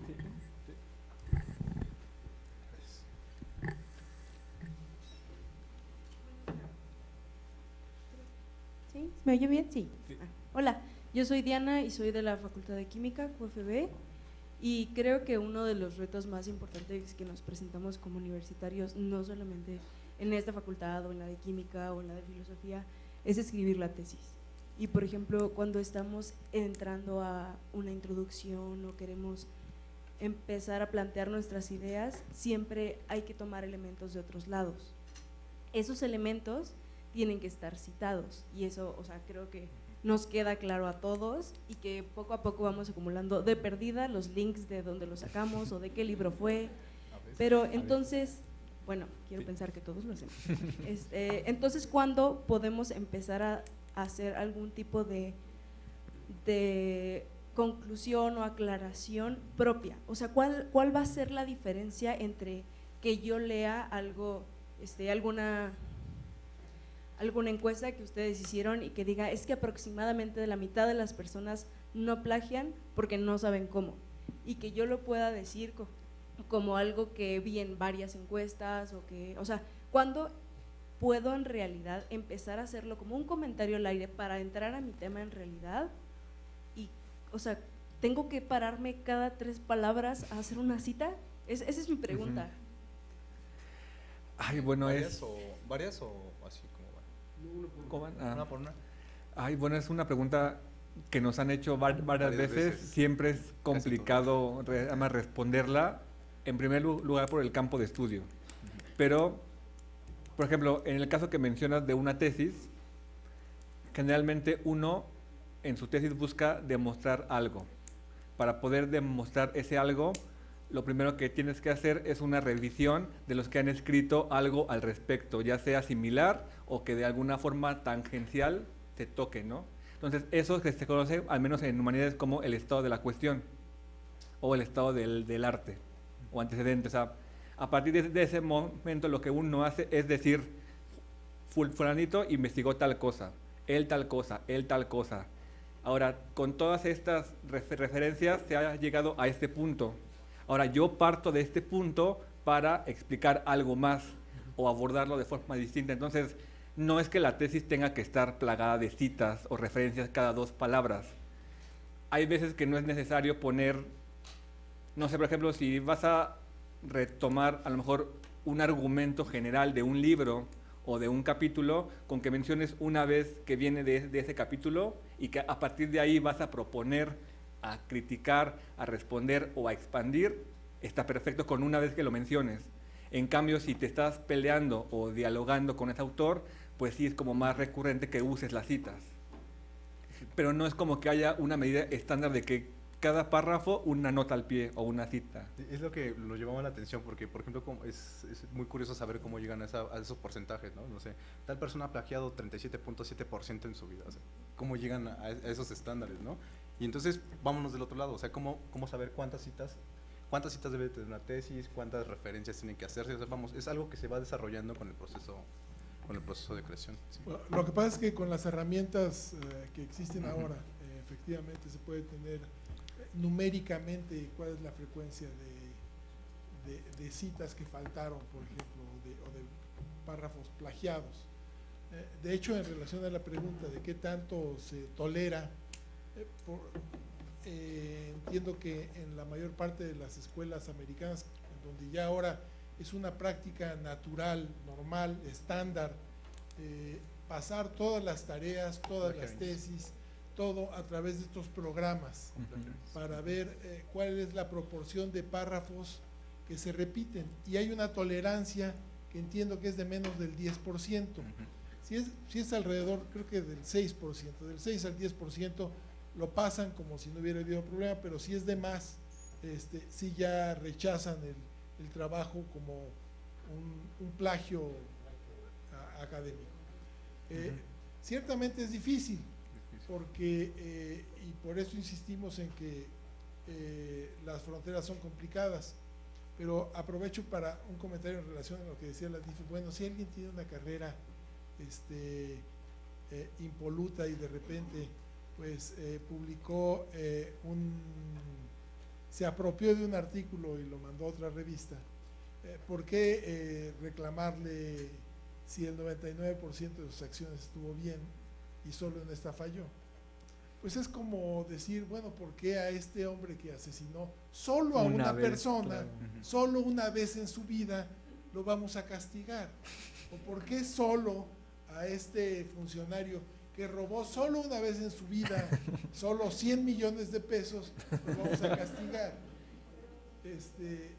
Un poco entramos en ese terreno, ¿no? Y ahorita que hablaban de esto, incluso me venía a la mente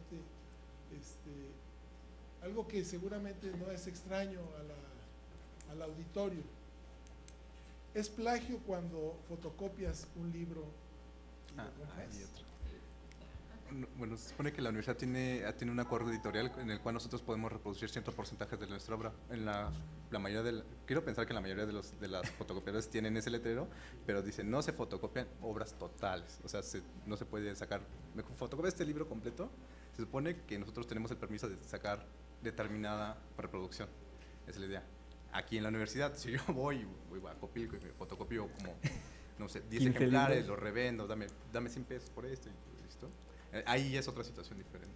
Porque afuera de los hospitales, por ejemplo, Las guías que ven que venden. había prácticamente una librería De fotocopias. Las últimas ediciones de Harrison, los libros más caros, fotocopiados, y la gente los iba a comprar. Bueno, o sea, ahí sí habría que hacer como una distinción entre si el material que se está fotocopiando es para uso personal o educativo, que a lo mejor sí está infringiendo las leyes de autor al sacarlo al 100%, pero ya otra, a lo mejor sí lo podemos como comparar, sea como más negativo si aparte de fotocopiarlo todo, lo vendes.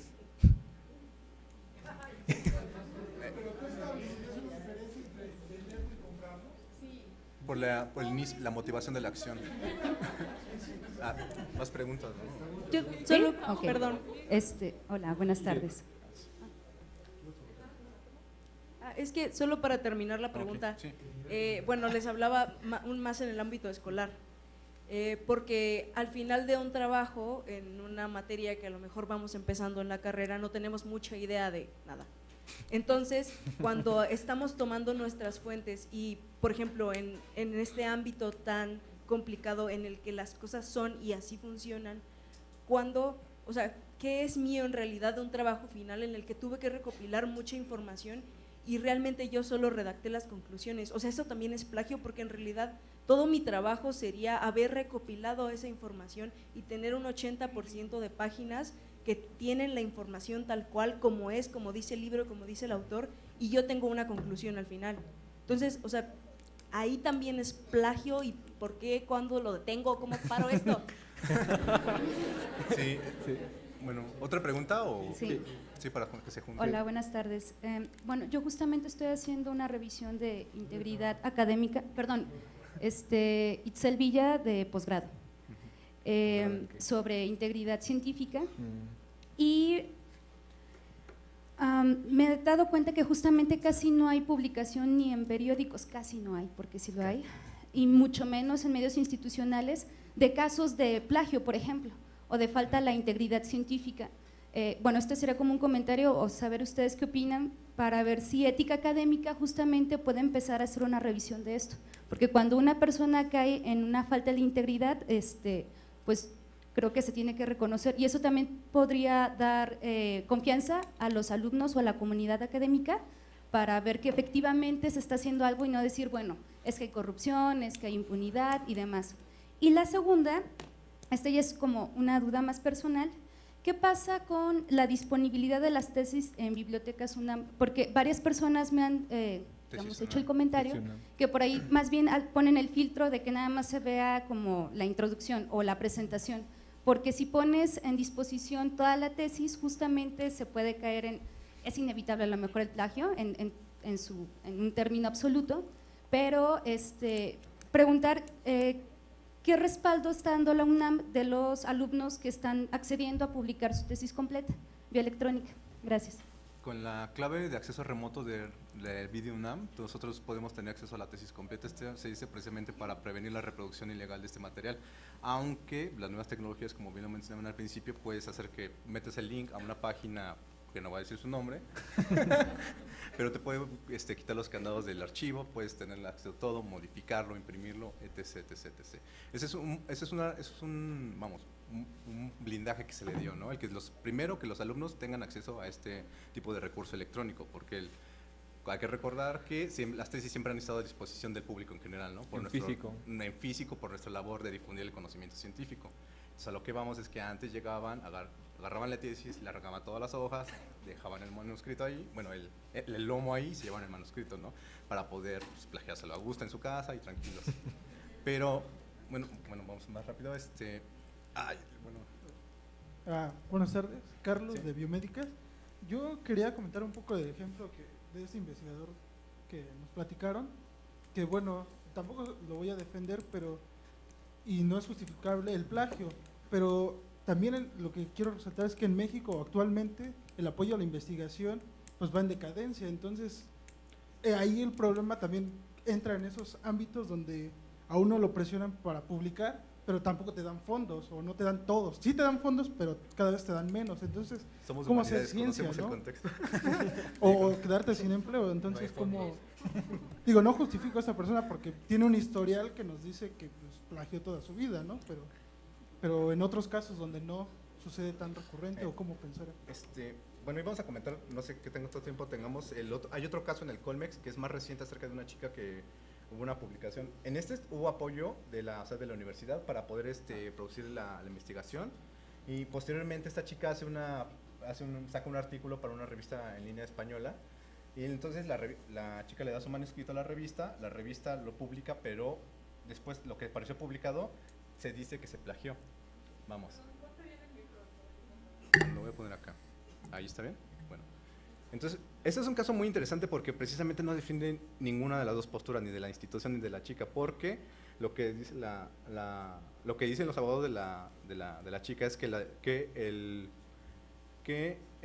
Colegio de México no está facultado para determinar lo que es plagio o no, está facultado para poder de acuerdo a sus atribuciones, penalizar la falta académica, pero no pueden determinar lo que es plagio. La otra es de que la chica dice que el manuscrito que les entregó fue diferente a lo que publicó la revista, y que como no tienen un permiso, un contrarrecibo, un consentimiento firmado por ella, ¿sí? De esos consentimientos que tú firmas, lo escaneas y lo mandas al lugar donde publican, la revista no lo tiene, así que no pueden comprobar si lo que se publicó fue lo que entregó la chica o no fue así. Entonces es un caso delicado. Recordemos que uno de los grandes problemas para poder juzgar un plagio es que no hay un protocolo de actuación respecto a lo que debe de hacer una facultad, un instituto, un cierto comité para poder poder juzgar este tipo de prácticas. Y que muchas veces también el plagio se juega en dos niveles. Uno es el nivel jurídico, que corresponde al derecho de autor, y puede haber casos como este donde legalmente no se puede hacer nada, no se pueda demostrar o imputar culpabilidad en el plano jurídico. Pero precisamente aquí estamos en el plano de la ética. Entonces, ¿es ético hacer esto o no lo es? Otras preguntas para que vaya varias. Buenas tardes, Gerardo Sierra, del Instituto de Ingeniería. Me pareció muy interesante lo que presentan. En el Instituto de Ingeniería, en el grupo de Ingeniería Lingüística donde trabajo, hemos trabajado mucho esta cuestión de plagio y más allá del plagio, ¿no? El plagio es un problema muy interesante y muy complejo. No es solamente copiar y pegar, ¿sí? Lo que mencionaban acá atrás en el hecho de tomar de varias fuentes para poder hacer una investigación, en qué momento se puede considerar que es plagio y en qué momento ya no es plagio. No es nada trivial, y esto tiene mucho que ver con la ética y tiene mucho que ver realmente con la intención, porque no es solamente apropiarse, sino es esa intención de decir, esto lo estoy diciendo como es mío, pero realmente no lo es. Veamos un ejemplo. Ustedes hicieron una presentación bastante larga y en ningún momento hicieron una cita, ¿sí? Todo esto que ustedes tienen es de ustedes nacieron con este conocimiento, ¿no? No. Todo esto que ustedes presentaron ha sido rehusado de otras fuentes y no están dando cita a esas fuentes. Entonces ustedes están cometiendo plagio. ¿Sí me explicó un poco esa esa paradoja. Entonces, en ese sentido, es un problema ético, es un problema legal. Sí, sí citaron, pero realmente… Es el ejemplo, ¿no? Es como el ejemplo que se claro. debe tomar con el comentario de atrás, o sea, ¿qué tanto se debe de citar o atiborrar los trabajos llenos de citas? O en el plano de que cuando no es necesario, hay un momento en el que no es necesario. Y hay muchos casos también muy complejos de plagio. Por ejemplo, estoy hablando de los profesores, de los investigadores, que tienen alumnos y que le dicen a los alumnos, bueno, tú haz un trabajo y toma ese trabajo, o entre un equipo de investigadores hacen una investigación y se toma una parte de la investigación, la parte de las cotutorías, de las coautorías, también es otro problema. Entonces, es un problema sumamente complejo. Y tiene que ver con les digo, esta cuestión legal. Nosotros estamos trabajando actualmente en un problema más fuerte, que es la paráfrasis. Lo mencionaron dentro de sus niveles de plagio y lo pusieron en el último, no me acuerdo cómo fue que lo pusieron, la mezcla o algo así, pero es realmente la paráfrasis. Detectar una paráfrasis es todavía más compleja, Diferente. ¿sí? Porque ya no estamos necesariamente cambiando una palabra por otra, sino es una frase, completamente nos la apropiamos, nos la hacemos propia y la escribimos con nuestras propias palabras, ¿sí? Y puede no haber ninguna palabra en común y sin embargo estamos tomando lo del otro. Bueno, en humanidades hay una posibilidad de hacer eso y es donde me llamaba la atención cómo se puede cuantificar esto, porque en humanidades cuando uno parafrasea o cuando uno cita de memoria, lo que se llama citar de memoria, hay 3 herramientas que se llaman el confere, bit y el verbit de gracia, que introducen diferentes matices. Entonces metodológicamente nos capacitan para poder llevar a cabo ese matiz. Ahora lo que no sé o lo que sí tendremos que indagar más es cómo se puede cuantificar mediante un programa ese tipo de matices que pues, se tiene que revisar por medio de asesores, de dictaminadores y de personas especializadas en ese tema. Cuando donde sí ya no hay nada común, es cuando la persona que está plagiando pasa por sus revisores, su asesor de tesis, el comité dictaminador, que todos son especialistas en ese tema y ninguno de ellos se haya dado cuenta de que esta parte me está sonando es de tal persona, ¿no? Nos queda tiempo para 2 preguntas más. Breve, por favor. Buenas tardes, soy Karen de Filosofía y Letras. Allí desde el primer día que entras te dicen, si plagias, lo mejor que te puede pasar es que te reprueben la materia y lo peor es que te denuncie con la legislación universitaria y agradece que no hago eso, ¿no? Pero tengo compañeros en otras áreas que pues es muy fácil copiar, pegar y que ellos no son conscientes, ¿no? Entonces, ¿qué tan factible creen ustedes que esto que ustedes están planteando de hacer conciencia en los demás estudiantes se agregue a otras facultades o que lo acepten, ¿no? Que forme parte de su programa? Porque si de por sí en Filosofía y Letras te amenazan y todavía lo hacen, ¿cómo hacer que esto no solamente sea una amenaza o cómo ser parte consciente al alumnado de que el plagio es no sé, está mal, más allá de que te van a castigar, ¿no? Nosotros, bien, lo que pasa rápidamente, nosotros nos planteamos esta duda, la planteamos en el seminario hace 2 años, con alumnos, con profesores, con los doctores que nos asesoraron, a quienes estamos eternamente agradecidos, y nosotros es lo que les comentamos, tomamos esa decisión. Las personas que estaban con el sentido punitivo de que plagió, a la cárcel, está plagiando, quítenle su grado, revóquenlo, pero nosotros, mediante las cuentas, nosotros nos dimos cuenta de que hay un sector que no sabe cómo investigar o tiene problemas en su formación. Nuestra opción, pues la que nosotros vimos en ese momento sería apostar por el ámbito educativo, empezar a generar a pequeña escala esta discusión que se abra a más personas. Eso es lo que nosotros hemos hecho desde hace 2 años. Ahora, si se tiene que incluir esto o no, pues yo creo que sí está incluido dentro de todas las carreras, hasta donde yo tengo entendido, tiene una materia que debe de llamarse metodología de la investigación, introducción a los métodos científicos, bla, bla. La mayoría lo tienen. Las partes de programa o los planes de estudio incluyen esta parte, la forma de citar y todo esto.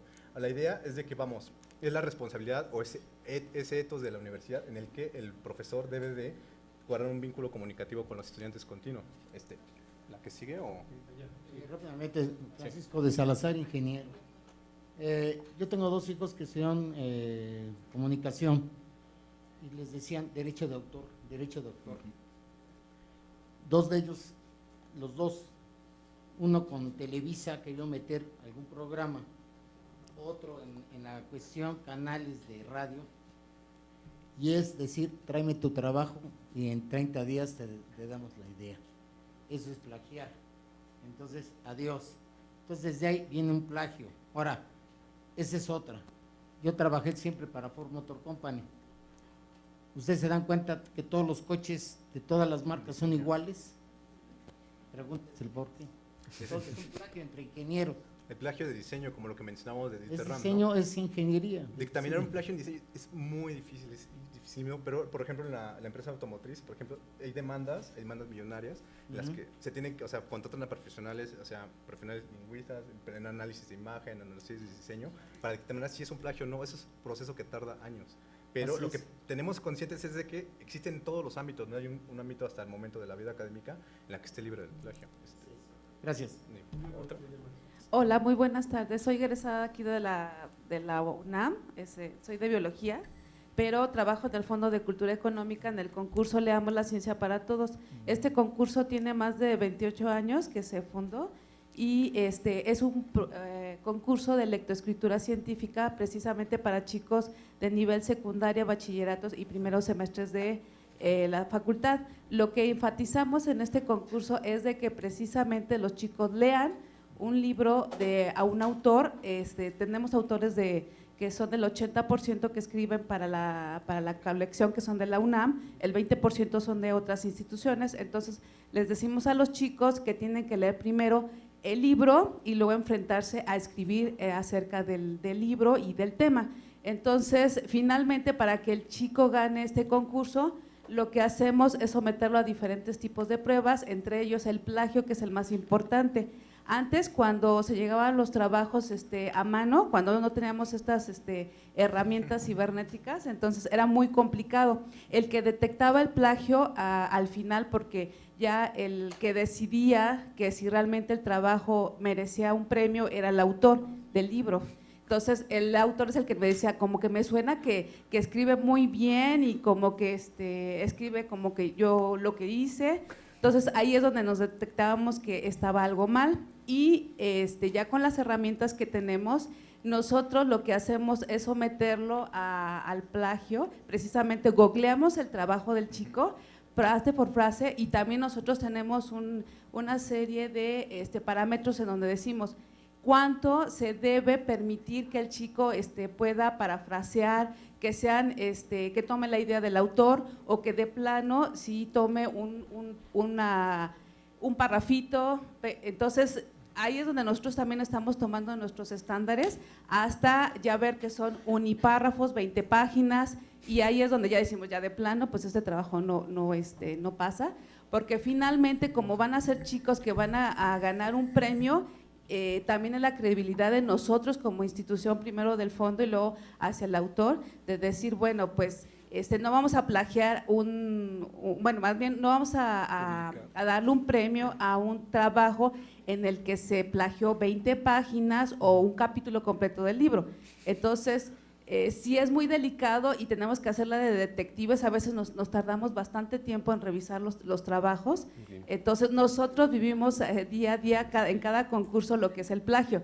Ahora, nosotros en nuestra página… Ya estamos sobre el tiempo, si quieres, era una pregunta nada más, y esto ya parece una conferencia. Ya al final, para cerrar, gracias a la página que ustedes tienen de bioética, nosotros lo incluimos también a la del fondo, para que los chicos se den cuenta que no deben de plagiar, primero por derecho de autor. Bueno, ya para concluir, 2 comentarios para cerrar la sesión. Samuel. Claramente el tema es muy complicado. Pero sí tenemos que tratar de redondear la idea de que finalmente el plagio es cuando uno se apropia de un texto que no es de uno y lo firma con su nombre, se apropia de una idea que ha leído en algún otro lado y dice que es suya original. En las fronteras podemos encontrar realmente dificultades. El punto es que tengamos claro que el plagio no debe de ocurrir en este concepto más central y más grave. Incluso tendríamos que tratar de evitar que ocurriera en cualquiera de los ámbitos. Y es muy difícil hacerlo público porque habitualmente son casos que se ventilan en comisiones que tienen pues restringida su capacidad de comunicación. Entonces yo he tenido varias consultas en donde me dicen, mandan los textos y uno da su opinión y se entera después de qué fue lo que pasó, pero está uno comprometido en términos de confidencialidad a manejar estas cosas en un comité de ética, por ejemplo. No se pueden ventilar los resultados. Sería interesante sí tener una casuística, y hay múltiples casos informados en la literatura, desde luego, de cómo ocurre esto, pero tengamos claro que si bien podemos derivar a la frontera donde es más complejo definirlo, y esto lo definen habitualmente comisiones o cuerpos colegiados, pero que la idea central y el motivo de traer aquí a la discusión el plagio es esta copia flagrante de textos, tareas, trabajos, tesis y publicaciones científicas.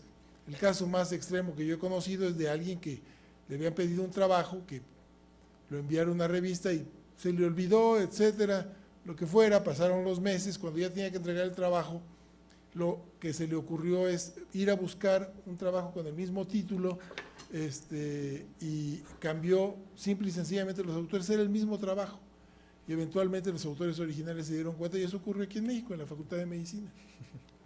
Bueno, y una última cosa, pues es muy interesante todo lo que nos han platicado, me parece magnífica la conferencia de Giovanni y Ernesto. Me gustó que fueron como a dueto, caray, casi nunca he visto pláticas así. Era para que no se plagiaran entre ustedes, me imagino. Pero aquí me gusta que dejan unas preguntas interesantes y seguramente los volveremos a invitar. Temas emparentados con el plagio es la invención de datos, por ejemplo, que tenemos que tomarlo al lado, manipulación o invención. Otro tema interesante es los conflictos de interés en quien publica y en quien lee el artículo, que muchas veces no se hacen a ciegas, entonces pueden inventar algo para no aceptar el trabajo. Otra cosa que se hace ahora en medicina, en las revistas serias, es que se pide a la serie de autores que hay, 6, 7, 8, que cada quien diga qué hizo, qué participó, en qué colaboró. Y finalmente, no se asusten por lo que nos dijeron tanto Ernesto y Giovanni, porque me da la impresión de que todos cuando salgamos de acá vamos a hacer trabajos que tengan 7 páginas de cita y 1 página de artículo. Pero algo que también vale la pena destacar en relación a lo que se comentaba de las dificultades para hacer ciencia en México, es que eso no es justificación para plagiar, ni para modificar datos, ni para apropiarse de las ideas de alguien.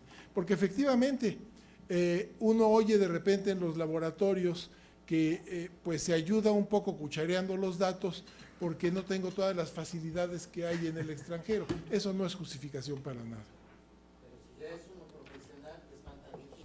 No, sí, claro.